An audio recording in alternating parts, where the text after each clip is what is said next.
नमस्कार, India news Himachal Pradesh देख रहे हैं आप और मैं हूं आपके साथ अंजलि यादव। बुलेटिन की शुरुआत करेंगे इस वक्त की कुछ खास खबरों के साथ। तो लोक निर्माण मंत्री विक्रमादित्य सिंह ने सदर विधानसभा क्षेत्र के कोटली उपमंडल के तहत कून का तर के ब्यास नदी पर निर्मित होने वाले पुल का शिलान्यास किया। इस 280 फुट लंबे सस्पेंशन वाले बेली ब्रिज के निर्माण पर 3,15,43,000 की जो अनुमानित राशि व्यय की जाएगी, वहीं लोक निर्माण मंत्री ने कहा कि इस पुल के लिए 2 करोड़ की राशि विभाग को प्राप्त हो चुकी है और रिकॉर्ड 7 महीने में इसे निर्मित करने का लक्ष्य रखा गया है। उन्होंने पुल निर्माण कार्य के लिए बजट प्रावधान करने के लिए मुख्यमंत्री ठाकुर सुखविंदर सिंह सुक्खू का आभार भी व्यक्त किया। उन्होंने कहा कि इस पुल के निर्मित हो जाने से मंडी, सदर, धर्मपुर और जोगेंद्र नगर क्षेत्र के जो लोगों को आवाजाही में बेहतर सुविधा उपलब्ध हो जाएगी।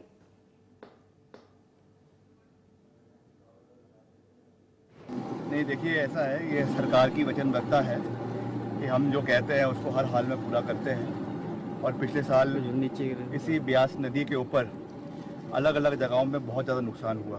कुनका तर में भी हुआ, पंडो में भी हुआ और आपके कुल्लू के इलाके में भी हुआ। बहुत से ब्रिज बह गए और हमने इनके प्रोजेक्ट जो है वो दिल्ली में जो हमारा भारत सेतु योजना है उसके तहत भेजे थे, मगर अभी तक वहाँ से हमको कोई ज़्यादा सहयोग मिला नहीं है। मगर फिर भी हमारी वचनबद्धता थी कि हमने इनको तुरंत पूरा करना है।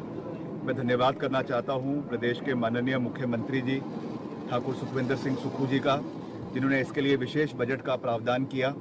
और अब ये जो हमारा ब्रिज है जो बहुत ही महत्वपूर्ण आपके मंडी सदर के इलाके को, जोगेंद्र नगर के इलाके को और कुछ जो हमारा धर्मपुर का इलाका है उनके उस क्षेत्र के लोगों को भी लाभान्वित करेगा। और बड़ा लंबा और ऐतिहासिक ब्रिज है, इसलिए इसको रिस्टोर करना, इसको बनाना, ये हमारी सरकार की वचनबद्धता थी। करीबन 3.5 करोड़ रुपए की लागत से इसका कार्य जो है वो पूरा होगा, क्योंकि ये एक सस्पेंशन ब्रिज है तो इसमें सिविल काम कम है। सारा इसका जो लोहा है, जो उसका जो ब्रिज है वो बना बनाया कोलकाता से मंगाया जा रहा है और जैसे ही वो यहाँ पे आएगा इसका काम यहाँ पे शुरू हो जाएगा। उसकी सारी प्रक्रिया हमने पूरी कर ली है। उतने को जो इसका सिविल वर्क है, इसकी अबटमेंट्स बनाने का, वो भी डिपार्टमेंट इसको शुरू कर देगा। और ये हमारी वचनबद्धता है कि मार्च महीने तक इसका जो है काम पूरा हो जाएगा और ये जनता को समर्पित पुनः हो जाएगा। कितरपुर मनाली 4 लेन प्रोजेक्ट के तहत बन रहे पंडोर बाईपास टकोली प्रोजेक्ट का काम बीते 3 महीनों से बंद पड़ा हुआ है। वहीं यहां 2 कंपनियों की आपसी खींचातान की वजह से ये काम रुका हुआ है। वहीं ठेकेदारों का भुगतान न होने से भी वह कर्ज तले डूब गए हैं। बता दें कि पंडोर बाईपास टकोली प्रोजेक्ट का काम जो है शाहपुरजी प्लॉनजी कंपनी को मिला हुआ है। कंपनी ने इस काम को एफकॉन्स कंपनी को जो है सबलेट कर रखा है, जिससे कि ठेकेदार हैं और वो भी एफकॉन्स के अधीन काम कर रहे हैं। अब ऐसे में इनकी अदायगी की जिम्मेवारी भी एफकॉन्स की ही बनती है, लेकिन कंपनी के बीते 1.5 वर्षों में यह कहकर भुगतान नहीं कर रही है कि उन्हें शाहपुरजी फिनोलॉजी कंपनी की तरफ से भुगतान नहीं किया जा रहा है।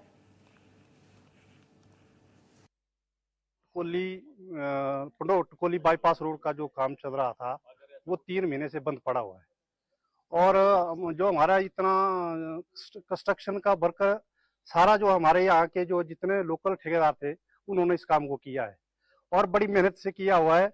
आज हमको लगभग 1.5 से 2 वर्ष हो गया कि हम जो है 5 लाख अगर बिल देते हैं तो ये 50,000 रुपये जो हमें पेमेंट करते हैं या 1 लाख रुपये देते हैं। उस तरह से जिन्होंने अपना काम जो है 1.5 साल से चलाया हुआ था। हम मांग ये करते हैं कि मोदी जी आप इसके ऊपर विशेष ध्यान दें कि सामरिक दृष्टि से जो आपका प्रोजेक्ट है वो बन रहा है, लेकिन अभी इनका बीच में क्या गुत्थम गुत्थी चली है। हम चाहते हैं गडकरी जी जो है हमें पेमेंट जो है किसी भी हिसाब से करवाए। पूरे भारत को पता है कि ये रोड आर्मी के लिए बना हुआ है और बड़ा जल्दी बनना चाहिए और ये 3 महीने से बंद है। डेवड की टनल बंद है और मैं चाहता हूं कि गडकरी भी अपने जो हमारे मंत्री है गडकरी जी वो भी ध्यान दे कि ये जो ये रोड है आर्मी के लिए जरूरी बनना है और जल्दी बनना चाहिए। और जितने भी हम ठेकेदार है हमको तो इन्होंने रोड पर खड़ा कर दिया है। हमारे पास कुछ नहीं रहा है। हमको 10 तारीख का टाइम दिया है फाइनेंसर में और जितनी भी गाड़ियां है हमारी वो चले जाएगी और इसकी जिम्मेदार कंपनी होगी और NHI होगी और शाहपुर जी होगी।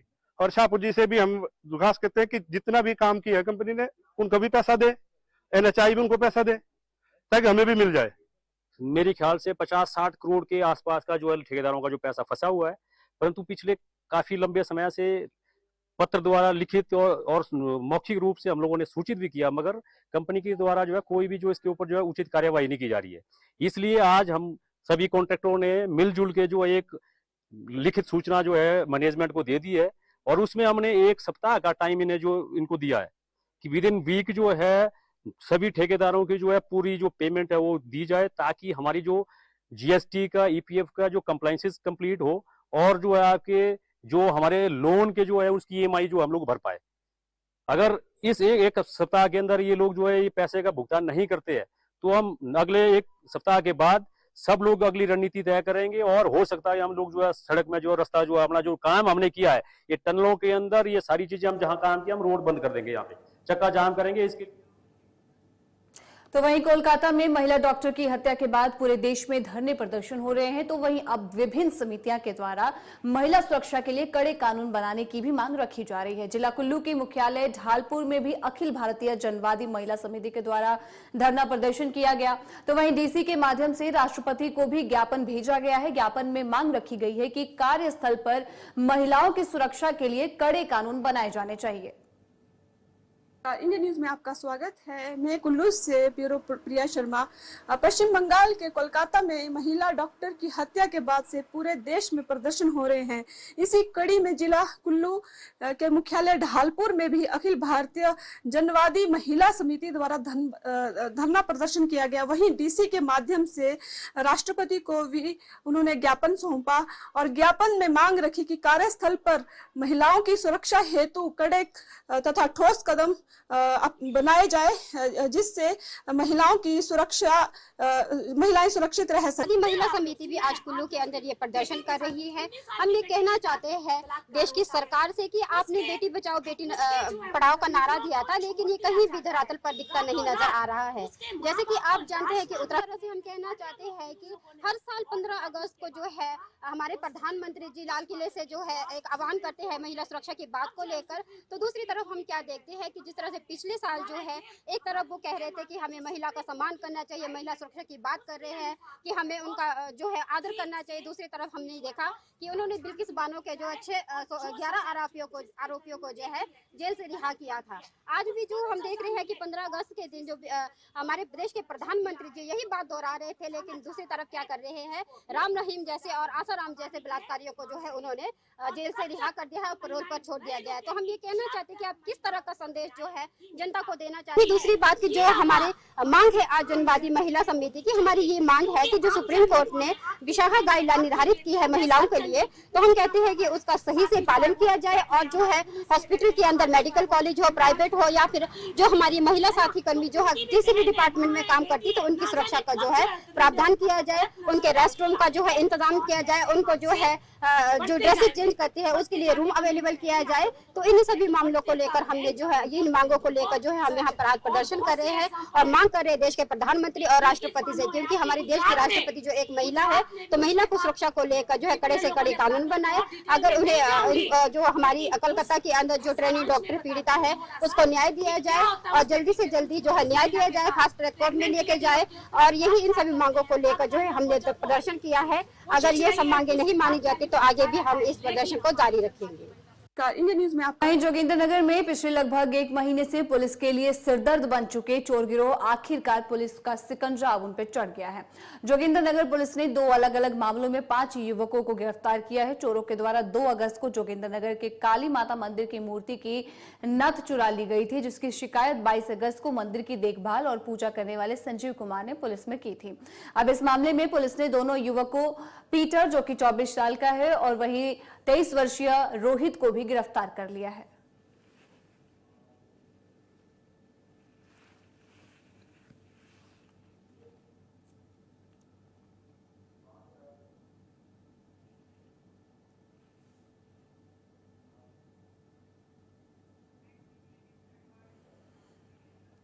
बालूगंज में 6 दिन पहले हुए भूस्खलन के बाद अभी तक जनता को पानी नहीं मिल रहा है। वहीं जो भारी भूस्खलन के चलते पानी की मेन पाइपलाइनें हैं वो टूट गई थी, जिसके चलते बालूगंज के स्थानीय लोगों के साथ साथ आसपास के लोगों को भी पानी की आपूर्ति नहीं हो पा रही थी, जिससे कि स्थानीय जनता अत्यधिक परेशान है। वहीं इस भूस्खलन में बिजली के खंभे भी अत्यधिक क्षतिग्रस्त हुई है। इसी कारण अधिकांश क्षेत्रों में दिन के समय बिजली भी गुल रहती है और कुछ क्षेत्रों में भी अभी तक जो बिजली है वो बाधित होकर रखी हुई है। वहीं प्रशासन की ओर से जल्द पानी का उपलब्ध कराने और बिजली बहाल करने का प्रयास किया जा रहा है।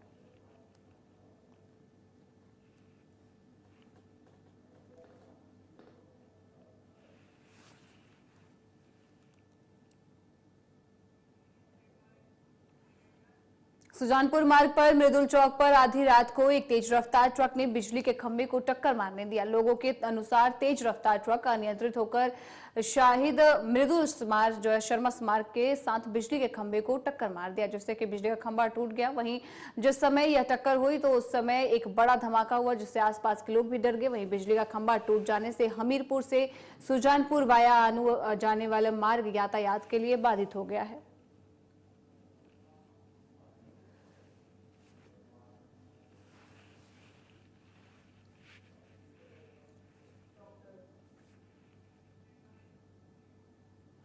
हाथीथान में बगीचे में जो तेंदुआ नजर आया था उसको पकड़ लिया गया है। तेंदुए को पकड़ने के लिए पिंजरा लगाया गया था। वन विभाग की ओर से लगाए गए पिंजरे में तेंदुआ फंस गया और अब लोगों ने राहत की सांस ली है।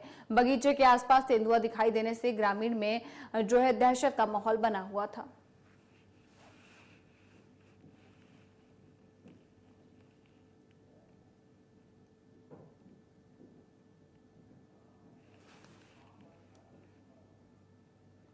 मंडी जिला के चौतरा विकासखंड की सभी 42 ग्राम पंचायतों को जल्द ही प्लास्टिक कचरे की समस्या से अब निजात मिलेगी। सिंगल यूज प्लास्टिक कचरा निपटान के लिए विकासखंड की ग्राम पंचायत पस्सल में प्लास्टिक अपशिष्ट प्रबंधन संयंत्र स्थापित किया गया है। अब इस संयंत्र के पूरी तरह क्रियाशील हो जाने से जहां विकासखंड की सभी ग्राम पंचायतों से प्राप्त होने वाले सिंगल यूज प्लास्टिक कचरे का वैज्ञानिक तरीके से निपटान किया जाएगा, तो वहीं पर इसी संबंधित ग्राम पंचायत को आय भी सज्जित की जाएगी। आज सबसे अहम बात यह है कि संयंत्र के चालू हो जाने से जहां लोगों को प्रतिदिन निकलने वाले सिंगल यूज प्लास्टिक कचरे से मुक्ति मिलेगी, तो वहीं पर्यावरण और ग्रामीण परिवेश स्वच्छ और साफ सुथरा बनेगा। नमस्कार जी, मैं विशाल सिंह राठौर, प्रधान ग्राम पंचायत पसल विकासखंड चौतरा। पंचायती राज विभाग के सहयोग से हमारी पंचायत में एक प्लास्टिक मैनेजमेंट यूनिट प्लास्टिक निष्पादन संयंत्र स्थापित किया गया, जिसमें कि हमारे पास 4 मशीनें, एक हमारे पास प्रेस, एक हमारे पास बेलिंग मशीन और एक हमारे पास ई रिक्शा। ये 3 मशीनें और ये जो स्ट्रक्चर आप मेरे पीछे देख रहे हैं, ये पंचायती राज के सहयोग से और 15वें वित्त आयोग की राशि से हमने इसका निर्माण किया है और इस प्लांट को चला रहे हैं। और हमारे यहाँ के लोकल ही हैं, विनोद कुमार जी हमारी पंचायत से ही संबंध रखते हैं और ये यहाँ पर कार्य कर रहे हैं। और यहाँ पर मैं आपको ये बताना चाहता हूँ कि भविष्य में हमारी जो अगली जनरेशन है उसके आगे जो ये विकट समस्या जो प्लास्टिक की आने वाली है, उसके लिए हमारा ये एक छोटा सा प्रयास है, जिसके लिए कि जनता का सहयोग, डिपार्टमेंट का सहयोग और बुद्धिजीवी लोगों के लिए भी हमें ज़रूरत है। तो इसी प्रकार से हमने अपने इस प्लांट के पीछे ही हमारा एक इंसिनेटर है, जिसमें से कि हमारे जो सैनिटरी पैड्स हैं महिलाओं के या किसी और चीज़ प्रकार के जैसे भी पैड हैं, उनके लिए इंसिनेटर की व्यवस्था भी है। इसमें कोई भी आकर कभी भी अपना जितना भी ये सामान होता है उसको जला सकता है, यहाँ पर डैमेज कर सकता है। और एक्चुअल में ये जब हमने धांगसी धार में ये ट्रेनिंग की तो सबसे बड़ी विकट समस्या हमें ये बताई गई कि ये आने वाली ये जो समस्या है ये विकराल रूप धारण करती जा रही है। तो इसके लिए विभाग के सहयोग से, चौतरा ब्लॉक के सहयोग से, हमारे वीडियो श्री सरवण जी के सहयोग से, हमारे तत्कालीन वीडियो थे श्री विवेक चौहान जी, हमारे SCBPO पंकज जी और हमारे पंचायत के सेक्रेटरी और मेरी पूरी पंचायत के जितने भी लोग हैं और हमारे जो वार्ड मेंबर हैं, इनके सहयोग से ये काम हो रहा है। चलो हम तो प्रयास कर रहे हैं। चलो अभी हमें लगता है कि अभी हमारे में कुछ खामियां हैं, पर धीरे धीरे इन खामियों को दूर किया जाएगा और प्लास्टिक की जो ये भयावह समस्या है, इससे इस पंचायत को, इस क्षेत्र को हम बनाने का प्रयास करेंगे। चलिए आगे बढ़ेंगे। हिमाचल प्रदेश की 17 दवाओं के सहित देश विदेश के 57 सैंपल जो हैं वो फेल हो चुके हैं। केंद्रीय औषधि मानक नियंत्रण संगठन यानी कि CDSCO ने जुलाई का ड्रग अलर्ट जारी किया है और खराब पाई गई दवाओं का स्टॉक वापस मंगवाने का निर्देश दिया है। राज्य दवा नियंत्रक ने संबंधित दवा उत्पादकों को नोटिस जारी किया है कि CDSCO की जांच में हिमाचल के 12 दवा उद्योगों में निर्मित 17 दवाएं जो है गुणवत्ता मानकों पर खरी नहीं उतर पाई हैं।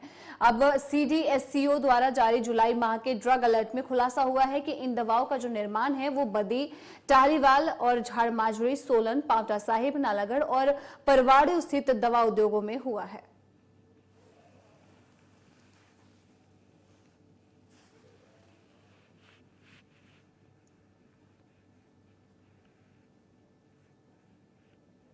वहीं मंडी पुलिस का नशे के काले कारोबार के खिलाफ विशेष अभियान जारी किया गया है। इसी के तहत पुलिस को एक बड़ी सफलता हाथ लगी है। जिला पुलिस ने सरकार घाट से 2 आरोपियों के कब्जे से 2.43 किलोग्राम चरस बरामद की है। वहीं पुलिस ने दोनों ही आरोपियों को गिरफ्तार करके आगामी जांच शुरू कर दी है। मामले की पुष्टि करते हुए मंडी की SP साक्षी वर्मा ने बताया कि पुलिस थाना सरकार घाट की टीम ने 2 आरोपियों को जो है वो चरस के साथ गिरफ्तार किया है। उन्होंने ये भी कहा कि पुलिस ने आरोपियों के खिलाफ NDPS एक्ट के तहत FIR दर्ज करके आगामी जाँच शुरू कर दी है। हमारे सरकाघाट थाने में 2 किलो 43 ग्राम 2 kg 43 ग्राम चरस बरामद की गई है 2 व्यक्तियों से। उनके नाम है संजीव कुमार, वो रेजिडेंट है सरकाघाट के, और आशीष शर्मा, वो रेजिडेंट है हमीरपुर के। इन दोनों से 2 kg 43 ग्राम चरस जो है पुलिस ने रिकवर की है। अभी इस केस में फर्दर जो जांच है वो जारी है। अदरवाइज एज ऑफ नाउ जो रिकवरी है उसके बेस पे FIR दर्ज कर ली गई है और इन्वेस्टिगेशन कर रहे हैं।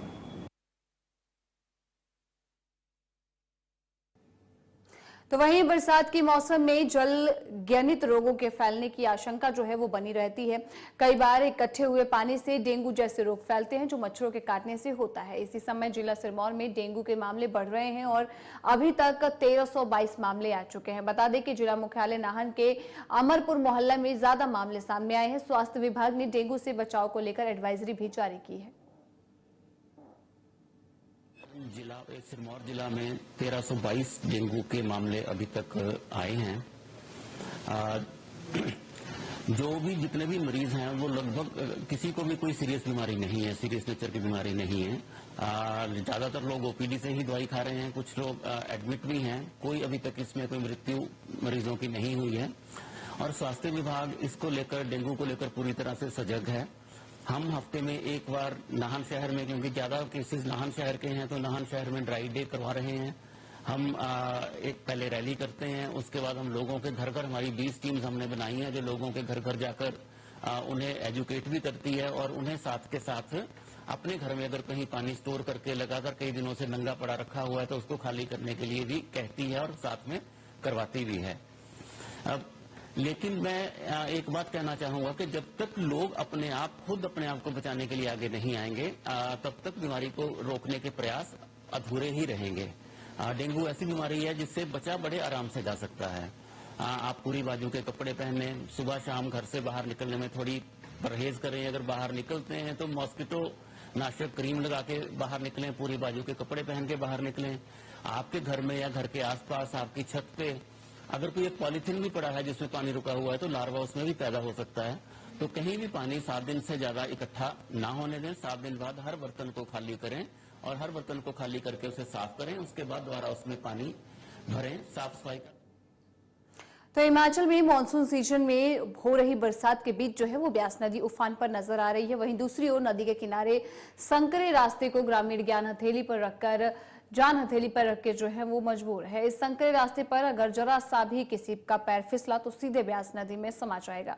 9 मील के साथ लगती ग्राम पंचायत मैड़ी के लोगों को उफनती ब्यास के किनारे बनी सड़क को पार करने के लिए जान जोखिम में डालना पड़ता है। लेकिन ग्रामीणों का यह भी कहना है कि इस रास्ते पर पैदल चलना खतरे से खाली नहीं है। यहाँ हर समय जो है यहाँ पर ब्यास नदी में गिरने का खतरा बना रहता है। लेकिन गांव के लिए और कोई भी रास्ता ना होने के कारण जान हथेली पर रखकर यहाँ से गुजरना ही पड़ता है।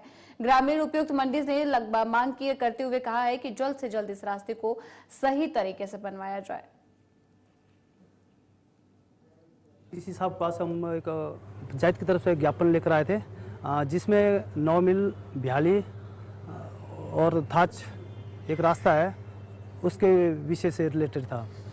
तो वहाँ पर हमारे काफ़ी बच्चे, स्कूल के बच्चे भी जाते हैं, गांव के बुजुर्ग लोग भी जाते हैं और डेली आना जाना सुबह शाम रहता है। और वो रास्ता पिछले साल बारिश की वजह से दरिया जब ज़्यादा चढ़ गया था ब्यास नदी, उस दौरान वो बह गया था। वो बहने के कारण वो रास्ता पूरी तरह से क्षतिग्रस्त हो गया था। और उसके दौरान उसके बाद फिर दोबारा उसके लिए डीसी साहब से, जो ये डीसी साहब है, इससे पहले जो डीसी साहब थे उनसे 1 लाख रुपए की परमिशन करके, परमिटेड करके उसके रास्ते के लिए लिया गया था।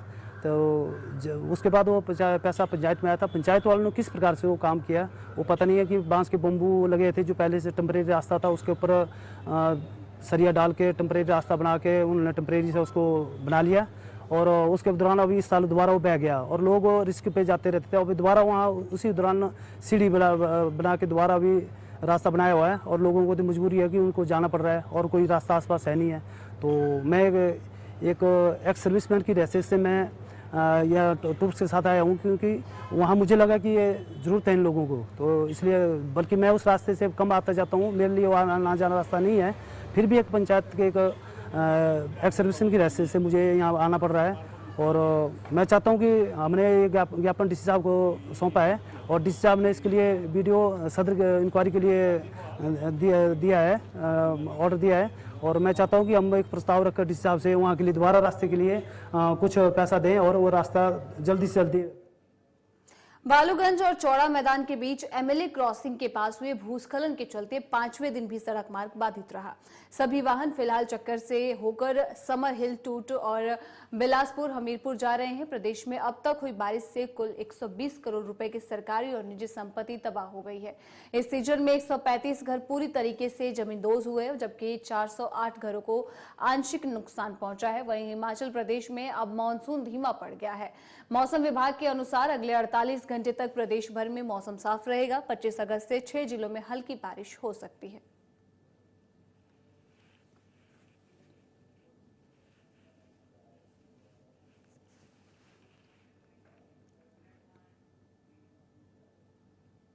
इस बुलेटिन में फिलहाल इतना ही। देश और प्रदेश की तमाम खबरों के लिए आप देखते रहिए इंडिया न्यूज हिमाचल प्रदेश।